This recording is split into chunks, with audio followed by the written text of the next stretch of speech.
Alright, this is a video about, let me see, I need to get Blender over here.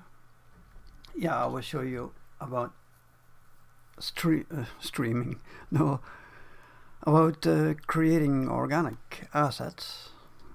Alright, I'm ready now. So, we'll see.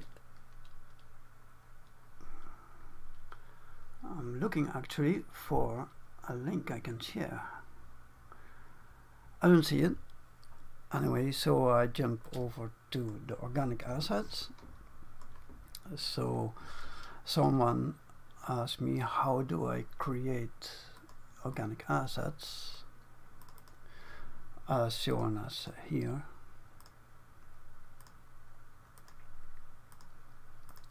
So I'm going to show you that in the video live stream here.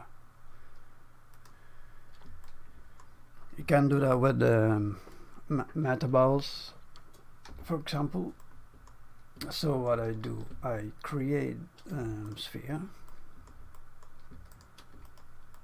then I set up a particle system, I press Shift A and I select a metaball, I press G and then X, GX, scale it down maybe.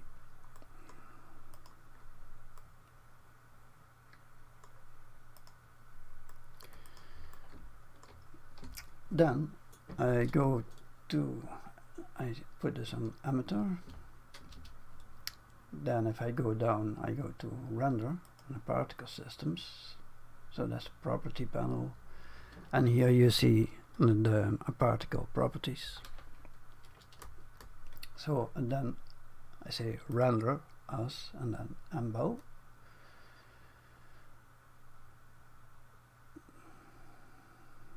Sorry, object. And below that you see object and you select embel, that stands for metaball. I make this a little bit bigger and then let's see if we see something.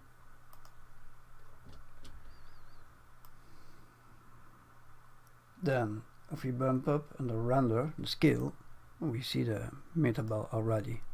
I think I'm going to bump up the resolution a bit because it's very blocky. You can see it. If you click on here and if you put overlays on wireframe, we can use some more higher resolution. So I select this metaball, I go to the properties panel, select this metaball, and then I try 0.2. I think that will be fine. I turn off the wireframe and the viewport overlays. Let's add also a material. So I go to the properties panel, I go to the material tab, and then I add the base color. Put that a little bit down because to give it a plausible albedo value. I think I like also a subsurface. Let me open a shader editor, that's a little bit easier. So I go to the shader editor, I press N to get rid of this panel. Then subsurface color, I want that to have the same as that. Subsurface radius, first I put everything to 0, then I drag that down and then I can change. I press Shift, approximately 0.1 or lower. And if I press up subsurface, Blender has to think a little bit. You don't see it for well at the moment, but we will see it later.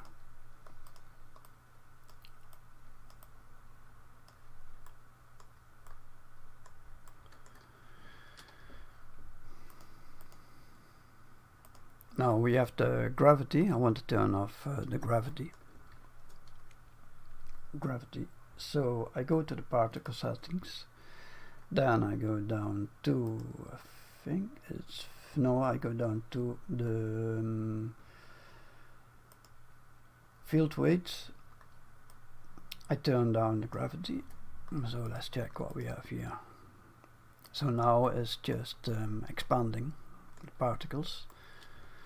To get a nicer shape, something more interesting, I add some force fields. So I go to, I press Shift A and then I go to force field. Let's try first the vortex, that's quite an easy one. I press S so I can see that force field a little bit better. If I go to the properties panel, there I see, I think it's this one, no it's not that one. I have to click on, that's called physics properties. So there I see the force field, settings for the force field. Let's see what happens now. So it's rotating around, and yeah, it's just a matter of playing with the settings. Actually, already looks interesting. I just add another force field. Let's try magnetic over here, but there are force field that requires two things. So it could be that I need to apply also a force field to the metaball, because let's see what happens now, if we see any difference. Let me bump this up very high like that. Oh yeah, so it works.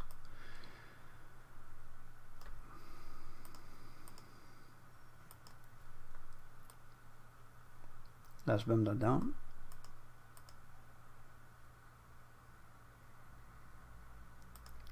That's quite interesting.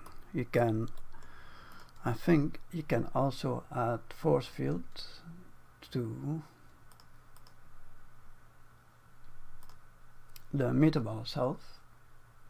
So I click then on the properties panel, physics properties. Also, what if I do magnetic? Let's see what happens now. Looks interesting. A bit higher, what happens? Yeah, it's hard to predict. You cannot predict what happens, so it's a matter of sliding around. Very nice. Huh? So let's see if we can resize this. So I click on the sphere, I go to the particle settings, then if I go to render, I scale down the size a bit, but I increase the amount of particles.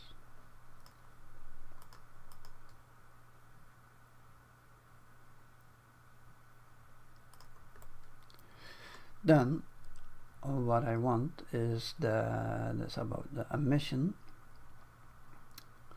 Now it says frame start at 1 and 200. Let's put it also there. Maybe I want doesn't matter, 120. So I put also 120 here. But I want the lifetime. I think as long as the animation is. So I don't want that the particles are dying. Alright, maybe we can hide this sphere over here, or make it a display as a bounce only. So I click on the object properties, then I should see some of your viewport display, and I want to display as a bounce, I think. Let's see what happens here. Alright, that's fine.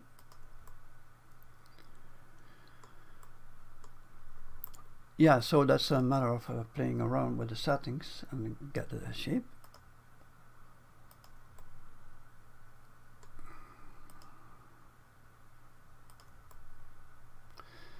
So let's say I find this interesting, maybe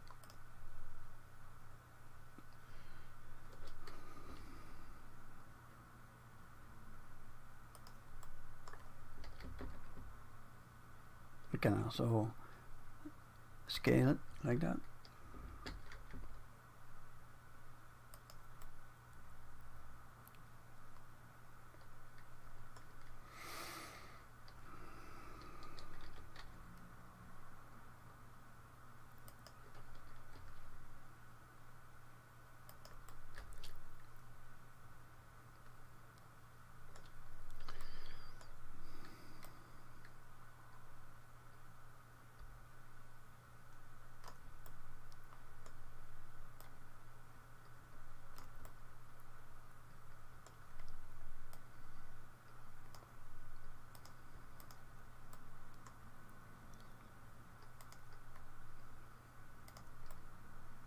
Alright, let's say that I want this, so it's a matter of experimenting.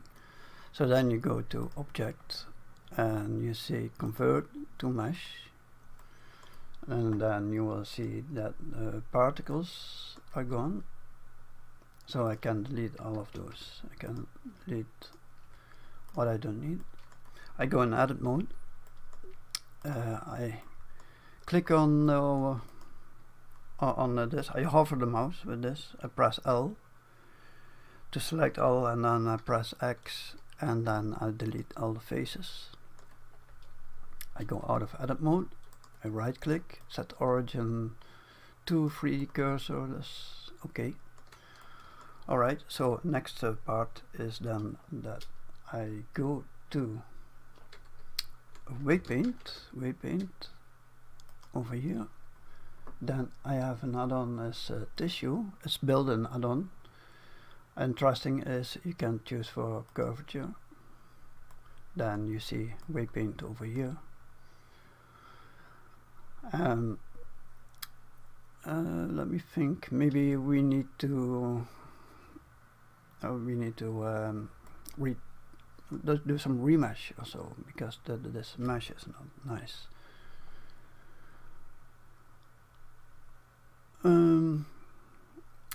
Alright, yeah, so if you have a remesher, and then remesh it first so it has a nice topology, but it doesn't actually matter that much. So now we have that weight paint. We cannot do that much with it in a shader. We need to convert it to colors. So in the tissue add-on, if you don't have it, you can enable it here. So you go to Preferences, you go to Add-ons, type in tissue, and then you enable this and save preferences. So now I click Convert to Colors. Let's check first here. So in the Properties panel, you go to the Object Data Properties, and then you see the vertex colors. There's nothing now, but if we are going to convert this to colors, you see curvature value. Alright, I'm going out of edit mode. Like this, so in object mode. I'm going to rename this to Coal, and you will see later what it is. So now I have here my material. Then if you have the material nodes done, then you check for vertex coal. Don't worry, I show you how that what it does. So actually it has an attribute node, and the type is geometry, and I put the attribute coal, and this name over here. And this is just a kind of it's kind of a color ramp. So instead of that, I think we are going to use, let me go out of here. So I would use this normally, but maybe you don't have the material nodes add-on, so we try it with just the attribute node. Attribute, you say coal, let's see what happens over here. We see a little bit, but to make it more obvious, you want to, I think, if you go to converter, then you go to color ramp. Alright, and then you see you can adjust this color ramp to your needs. Let's make this a little bit smoother.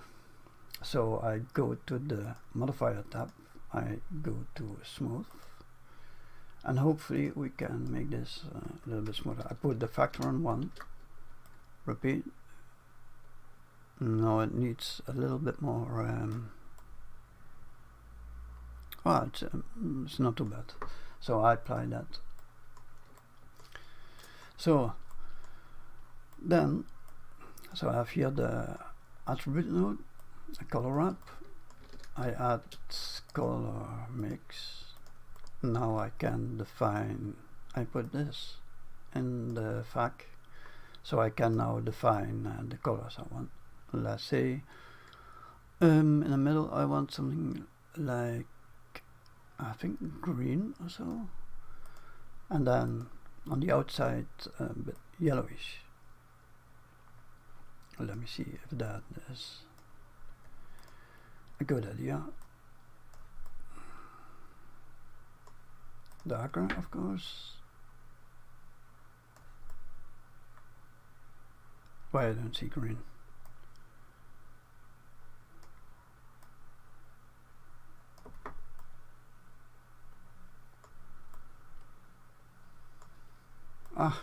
So yeah, that's because we have subservers on.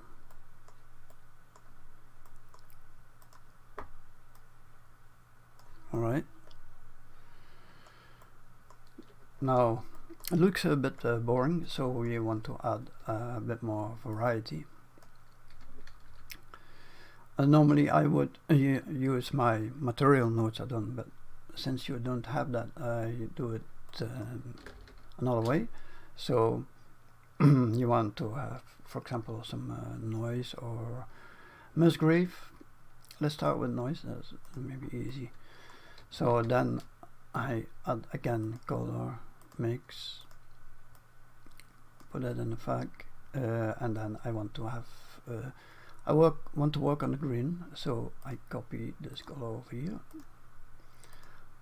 also that one, but then I want to make the green a bit darker, something like that.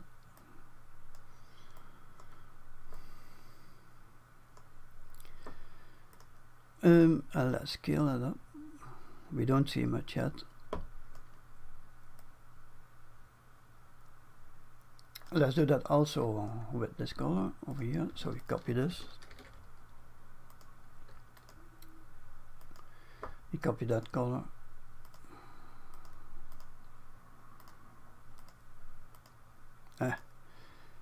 Copy this one and make that a little bit darker or lighter, which one?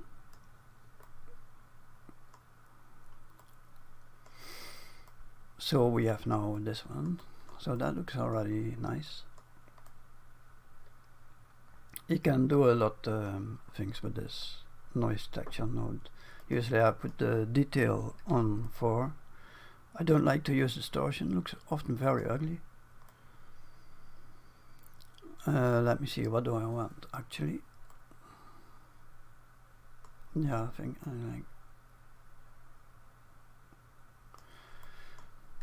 There are lots of things you can do. For example, you can go to converter, you can go to the let me see, vector textures. Where are those things? No, I'm looking for math range. I think I'm looking for clamp.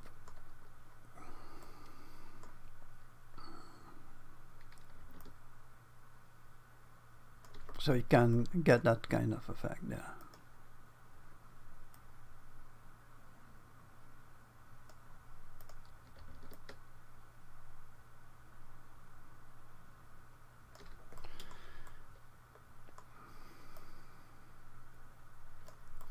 Alright, I think I'm happy with that. And then you want to, we need to unwrap this, UV unwrap. So I'm going in edit mode because I want to bake the texture. I want to go in edit mode, smart UV project, it doesn't matter much, and then you go to UV editing. If you have a UV unpacker, you can pack that more efficiently. I don't have it at the moment, it seems like. Not in this blender, but in another blender. So I think that's alright. So if you want to bake it, you go to texture and then image texture. You add new and you say like something like albedo or maybe color. I like to work with a resolution of this one, 2048. That's actually quite simple. You go to the properties panel, you go to the bake, you have to be in cycles, bake, you press bake type, you press diffuse. Then you want to bake the color only and the margin, and yeah, that can be very low. Let's check if everything is alright with the UV, if there are no overlap.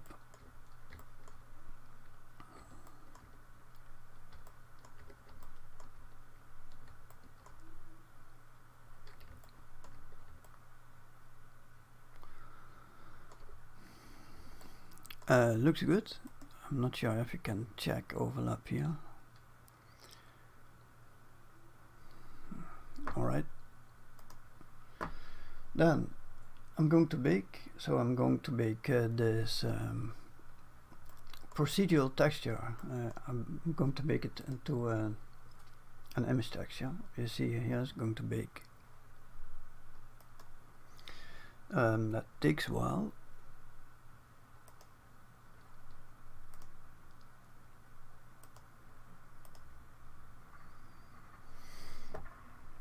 I see it. Takes a little bit.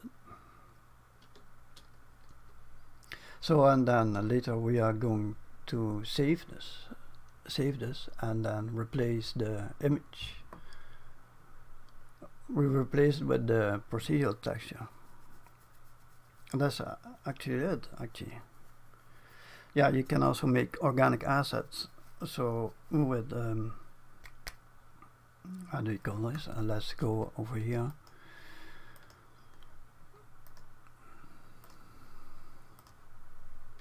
With a matrix. No. Let me check the name.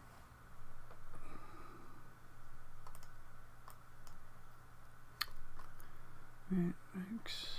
I forgot the name.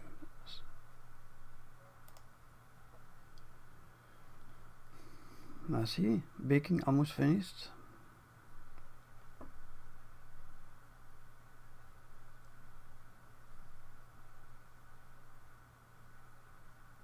Alright, so then you go to the image editor, you click on this one and you see color.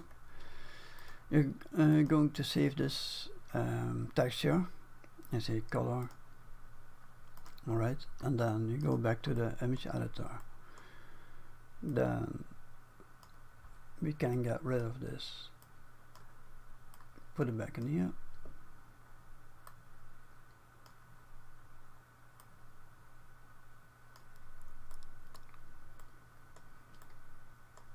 Yeah, so the UV, there was something wrong with the UV, so you have to check that. If you have UV unwrapper, then it will you can check overlapping islands. So we got rid of this, we don't need it anymore. And then you want to add some bump factor. Then you click on bump you put that in the height, normal in there. Yeah, you turn down the strength a little bit.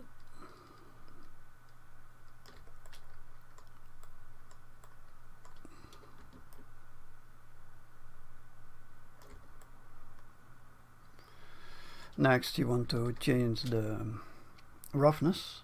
You want to have variation in roughness. So yeah, the color ramp. Plug that in here. Put it in roughness.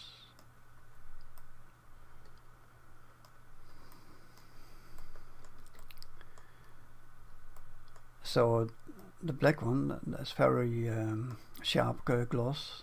White is rough. So what you can do is, if you don't want that rough, oh yeah, what I do is, often I put it on constant, and then I see where is the pivot point. So that's somewhere around here. That's an important point, because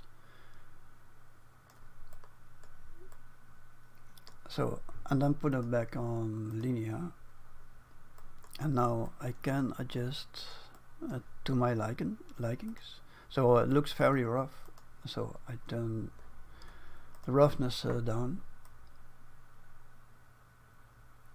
So the maximum roughness, I want something like that. Then I click on the black one, dark one, and I decide what's the minimum roughness I want. Actually, I think I want to flip the color ramp, because now inside it is glossy and outside is rough. I want the other way around, so let me flip the color ramp. Let me see, click again.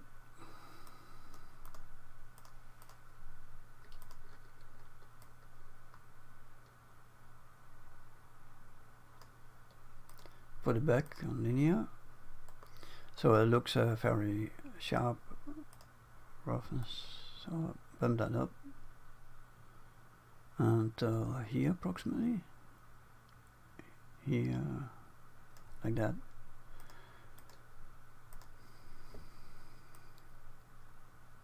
Oh, I did it wrong.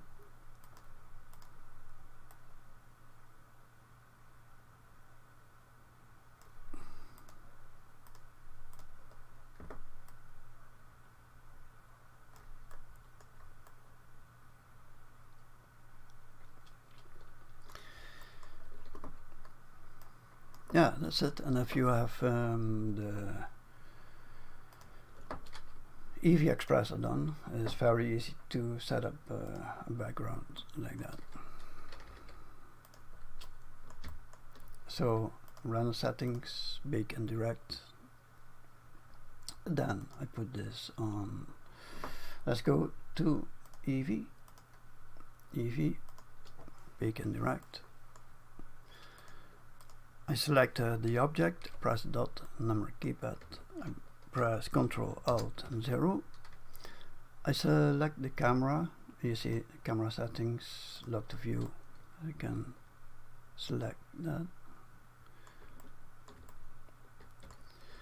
Unlock the view, shift and then right click, and you add depth of field. Then you can adjust the depth of field over here.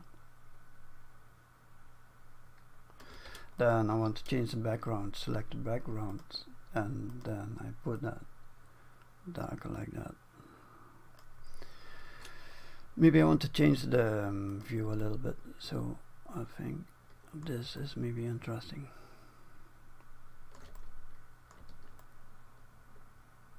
Yeah, I like that. I like this here. So unlock the view. We are finished with the camera settings. Color management, you put that on medium high contrast, I think. Then we adjust the light a little bit, so we have something like kind of ambient light we can change. What I do is I selected some points of the light, and then I press R and R again, so I can rotate things around. So this looks good, but there's also a 3-point light. I do the same. I select both, control points, press RR, and then I can play around, look for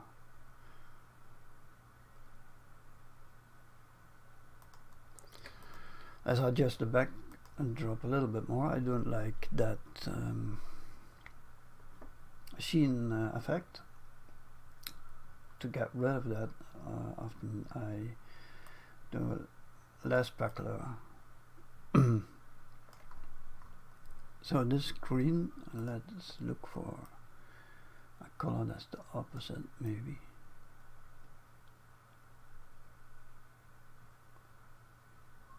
Yeah, I think something like that. Then I want to give it more metallicness, or less.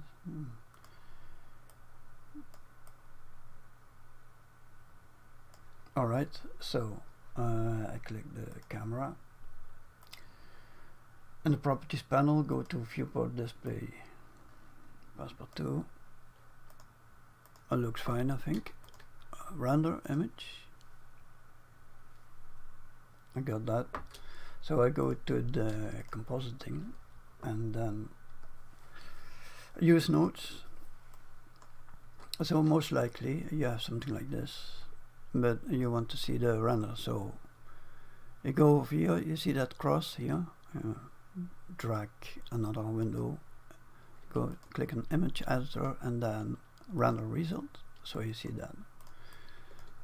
If you have EV Express, you will see some of these options. For example, you can add a frame like that. So anyway, you can composite your render over here.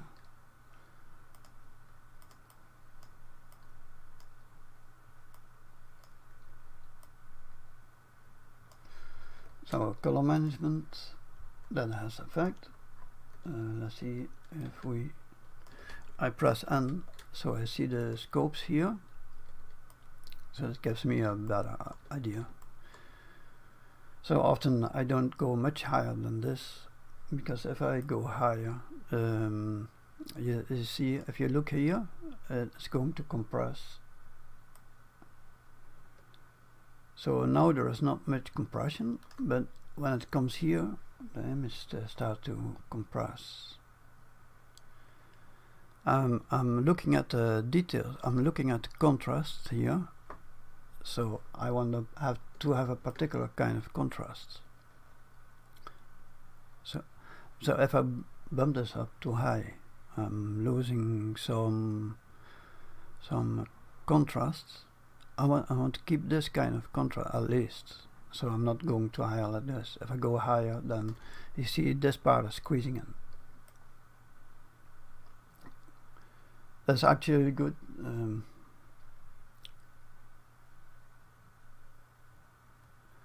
So I want something like this. Alright, and then you have your image. You save it as a result.